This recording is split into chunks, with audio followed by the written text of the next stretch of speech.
Yo, what's up YouTube? I'm Max. This is my affirmation video. It's my affirmation journal. The book I've been writing called The Power of Your Subconscious Mind. And I've written everything here, my own handwriting, as you can see. And continuing on with my affirmations, is just one take. And this is the measure of true success. Some people may say, but Mr. James made a fortune in fraudulent oil stock. A man may seem to succeed for a while, but as money he attained by fraud usually takes wings and flies away. When we rob from another, we rob from ourselves, because we are in the mood of lack and limitation, which may manifest itself in our body and have life affairs. What we think and feel, we create. We create what we believe. Even though a man may accumulate a fortune fraudulently, he is not successful.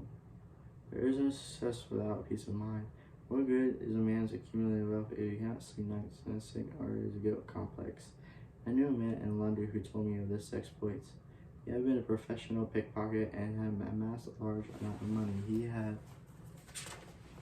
a summer home in France, and he lived in a royal fashion in England. His story was that he was in constant dread of being arrested by Scotland Yard. He had many inner disorders, and which were undoubtedly caused by his constant fear and deep-seated guilt complex. He knew he had done wrong. His deep sense of guilt attracted all kinds of trouble to him. Subsequently, he voluntarily surrendered to the police and served a prison sentence.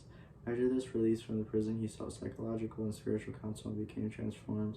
He went to work and became an honest, law-abiding citizen. He found what he loved to do, and he was happy. A successful person loves his work and expresses himself fully. Success is contingent upon a higher ideal of the more accumulation than just riches. And the man is success is the man who possesses great psychological and spiritual understanding. Many of the great industrialists today depend upon the correct use of subconscious minds for their success. There was an article published which was years ago, and which was in an oil magazine. He admitted that the secret to success was his ability to see a project and its completion. For instance, in his case, he closed his eyes and imagined a big oil industry and saw ironers running on the tracks and heard whistles blowing and saw the smoke. Having seen and felt the fulfillment of his prayer, his subconscious mind brought about his realization. If you imagine an objective clearly, you will provide it with the necessities in a way and know from the wonder working in your subconscious mind. And considering the 3 steps to success, you must never forget the underlying power of the creative force of the subconscious mind. This is the energy and back of all steps in any plan to success. Your thoughts are creative, and thus fused with the feeling becomes subjective faith of believing in it according to your belief and is done to you. And that is Matthew 9:29.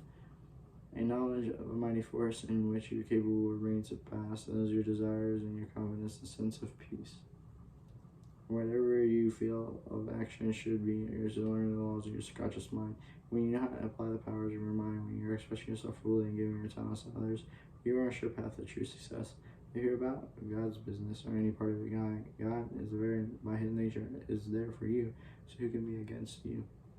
With this understanding, there is no power in heaven or on earth to withhold the success from you. I'm Max. That was my affirmation video. Affirmation journal. That's a measure of true success.